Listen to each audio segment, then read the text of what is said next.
Drinking alcohol, smoking, and drug use are harmful to health. The fog clung to the ground like a living thing, curling around my boots as I trudged through the abandoned yard of Devlok Junction. The air was heavy, damp, and smelled faintly of rust and decay. My footsteps crunched on the gravel, the only sound in a world that seemed to have gone mute. No insects buzzed, no wind whispered through the skeletal trees. No distant horns or clatter of life from the nearby village reached me. Just the relentless crunch, crunch, crunch of my boots, echoing like a heartbeat in the stillness. I'd heard the stories about Devlok Junction since I was a boy. Whispers of a forgotten platform, a train that didn't exist on any timetable, a place where the lost ended up when they had nowhere else to go. My grandfather used to sit me on his knee and tell me about Platform 13, his eyes gleaming with something between fear and reverence. "It's not a place you find, Arjun," he'd say. "It's a place that finds you." I thought it was just a tale to scare children, like the ones about ghosts in the mango groves or the river that sang lullabies to drown you. But as I grew older, the stories stuck with me, burrowing into my bones. And when I found the old, tattered map in my grandfather's trunk after his death, a map with a single, cryptic note scrawled in his handwriting. Platform 13, midnight, July 29th. I knew I had to come. The yard was a graveyard of forgotten things. Broken rails jutted from the earth like the bones of some ancient beast, their iron rusted to a dull red. Shattered signs lay half buried in the dirt, their letters faded to illegible scars. Old train carriages, long abandoned, sat swallowed by creeping vines that seemed to pulse in the dim moonlight. I pulled my jacket tighter around me, the chill biting deeper than it should have for a summer night.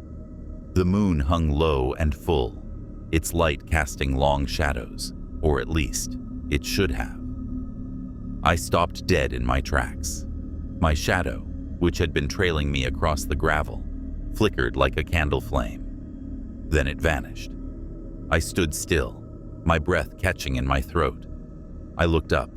The moon was still there, bright and unclouded, bathing the yard in silver. I shifted my weight, waved my hand, moved my legs. Nothing. No shadow stretched across the ground. My heart thudded, a slow, heavy beat that seemed to echo in the silence. I turned slowly, my eyes scanning the yard. And there it was. Platform 13. It stood at the edge of the yard, half hidden by the fog. It looked ancient, like something carved from the earth itself.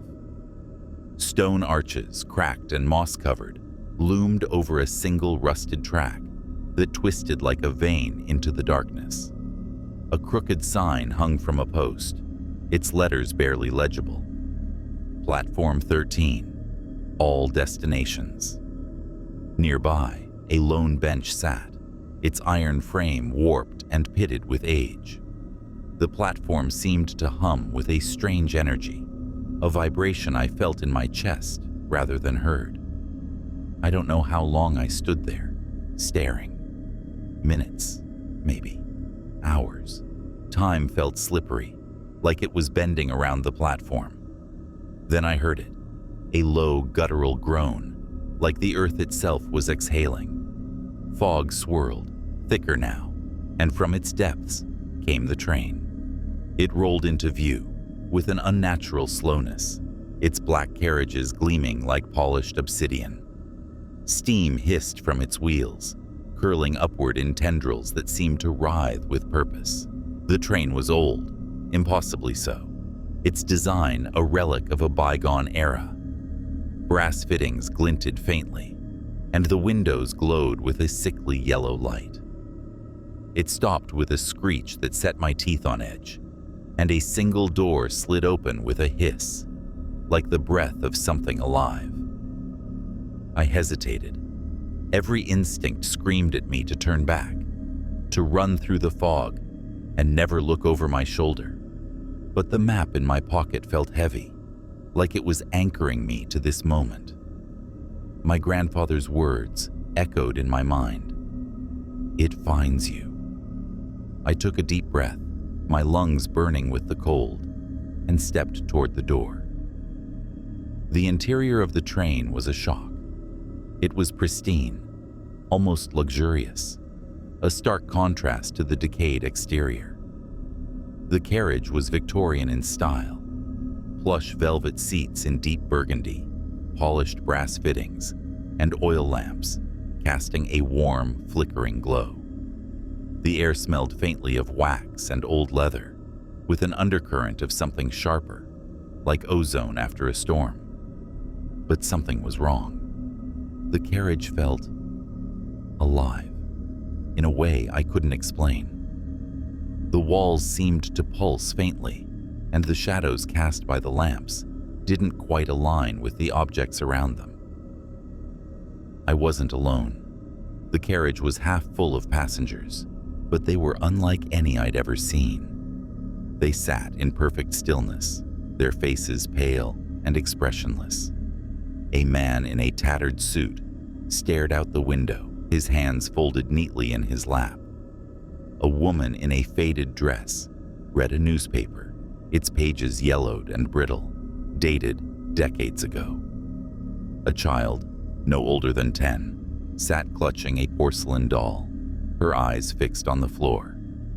None of them moved, none of them blinked, none of them breathed. My heart pounded as I chose a seat near the door, sliding onto the velvet cushion. The fabric was soft, but it felt wrong, like it was clinging to me. I tried to steady my breathing, focusing on the rhythm of my own inhales and exhales. The silence was oppressive, broken only by the faint creak of the carriage and the distant hum of the train's engine. Across from me sat a woman in white. She was beautiful in a way that made my chest ache. Pale skin, dark hair cascading over her shoulders, and eyes that seemed to glow faintly in the lamplight. She was dressed in a flowing gown, like something from a bygone century, and her presence seemed to fill the carriage. She met my gaze and smiled, her lips curving in a way that was both inviting and unsettling. "You're not supposed to be here," she said, her voice soft but clear, cutting through the silence like a blade. I swallowed, my throat dry. "Excuse me?" She leaned closer, her eyes never leaving mine. "You boarded the wrong train. The 13 doesn't take you where you want to go. It takes you where you're meant to end up." My stomach twisted. "I don't understand. Where am I going?" Her smile widened, but it didn't reach her eyes. "You'll see." Before I could press her further, the train lurched forward. The movement was smooth, almost unnaturally so, like gliding on glass. I glanced out the window, expecting to see the fog-shrouded yard or the distant lights of the village. But there was nothing. Just darkness, an endless inky black that seemed to swallow the light from the lamps. No stars, no horizon, no sense of motion, just an abyss. I stood, my legs unsteady, and moved toward the door at the end of the carriage. I needed to get out, to find the conductor, to demand answers. The passengers didn't react as I passed, their stillness unnerving. The air grew colder as I approached the door, and when I pushed it open, I froze. The next carriage wasn't a carriage at all. It was a forest, or the remnants of one. Snow blanketed the floor, crunching under my boots as I stepped inside. The air was frigid, and my breath fogged in front of me. Twisted, leafless trees stretched toward a ceiling that wasn't there, their branches clawing at the darkness. Scattered across the snow were the bodies of wolves, their fur matted with blood, their eyes frozen open in expressions of terror. The smell of decay hung heavy, and I gagged. my hand flying to my mouth. I stumbled back, slamming the door shut. My heart raced as I leaned against the wall, trying to make sense of what I'd seen. This wasn't a train. It couldn't be. I forced myself to move to the next door, my hands trembling as I pushed it open. This time, I found myself in an abandoned hospital room. The walls were cracked, stained with something dark and unidentifiable. A single fluorescent light flickered overhead, casting jagged shadows across a rusted gurney and scattered medical instruments. The air was thick with the smell of antiseptic and something sour, like rotting flesh. Whispers filled the room, soft and unintelligible, coming from nowhere and everywhere at once. I backed away, my skin crawling, and slammed the door shut. I was shaking now, sweat beading on my forehead despite the cold. I moved to the next door, my curiosity warring with my fear. I had to know. I pushed it open and stopped dead. It was my childhood bedroom. The faded blue walls, the creaky wooden floor, the small bed with its patched quilt. It was all there. But it was wrong. My old toys hung from the ceiling by nooses, swaying gently as if caught in a breeze I couldn't feel. My books were scattered across the floor, their pages torn and stained, and at the window stood a figure, tall and shrouded in shadow, its back to me. It tapped the glass, tap, tap, tap, slow and deliberate. Each sound sent a jolt through my chest. I wanted to call out, to demand who it was, but my voice caught in my throat. The figure didn't turn, but I felt its attention shift, like it knew I was there. I slammed the door and ran, my boots pounding against the floor. I didn't care where I was going anymore. I just needed to escape. I pushed through another door, and my breath caught. This carriage was different. It was a house, old and crumbling, filled with dust and shadows. A single chair sat in the center of the room, and in it sat me. Older, withered, my hair gray and thinning, my eyes sunken. I was muttering to myself, my voice hoarse and broken, talking to shadows that flickered at the edges of the room. The air was heavy with despair, and I felt it seep into me, a weight that threatened to crush my chest. This was my future, or a version of it, alone, forgotten, lost. I turned and ran, my vision blurring with panic. The train seemed to stretch endlessly now, each carriage leading to another, each one more impossible than the last. I passed through a ballroom filled with faceless dancers, their movements jerky and unnatural. I stumbled into a desert where the sand burned my feet and the sky bled red. I pushed through a library where the books screamed when I touched them, their pages filled with my own handwriting, recounting fears I'd never spoken aloud. I don't know how long I ran. Time lost meaning, the train folding in on itself like a nightmare that refused to end. My legs burned, my lungs ached, but I couldn't stop. The woman's words echoed in my mind. It takes you where you're meant to end up. What did that mean? Was this a punishment? A warning? A test?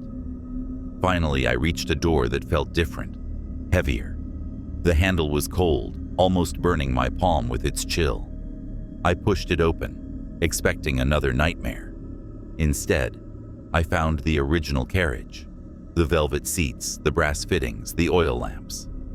The passengers were still there, still motionless, their eyes fixed on nothing. The woman in white was gone. The train screeched to a halt, the sound tearing through the silence. The door slid open, and I stumbled out, my legs buckling beneath me. Sunlight hit my face, warm and blinding. I blinked, disoriented.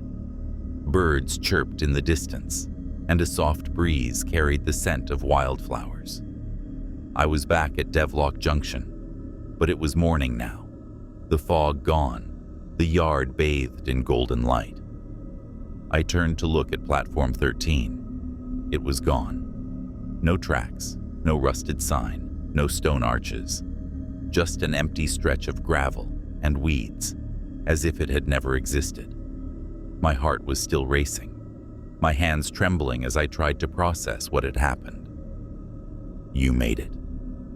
The voice came from behind me, and I spun around to see an old man in a tattered station master's uniform. His face was weathered, his eyes sharp and knowing. He looked at me with a mix of pity and amusement, like he'd seen this all before. What was that place?" I asked, my voice shaking. He didn't answer right away. Instead, he reached into his pocket and pulled out a small item, a ticket, its edges charred and curling. He held it out to me, and I took it with trembling hands. The words were faint, but clear. Return trip. One day, one choice, one final stop. "A test," he said finally. "Not many pass." I looked down at the ticket, my mind reeling. A test of what? He didn't answer. He just nodded toward the yard, where the wind was picking up, stirring the gravel. The ticket slipped from my fingers, caught by the breeze, and I watched it tumble across the ground, disappearing into the distance. I wanted to ask more, to demand answers, but the station master was already walking away, his figure fading into the morning light. I stood there for a long time, staring at the empty yard, trying to piece together what I'd seen, what I'd felt. The train, the passengers, the woman in white, the impossible carriages. It all felt like a dream, but the weight in my chest told me it was real. I never found platform 13 again. I went back to Devlok Junction the next year, and the year after that, always at midnight on July 29th. The yard was always the same, quiet, empty, ordinary. No fog, no broken rails, no sign of the train. But every year, on that night, as the clock strikes 12, I hear it. Faint, distant, but unmistakable. The shrill whistle of the train, cutting through the silence like a blade. And sometimes, if I close my eyes, I hear something else. The soft, steady rhythm of passengers who don't blink, who don't breathe, waiting for me to join them. I don't know what the test was, or if I truly passed, but I know one thing. I'll never board that train again. Not if I can help it.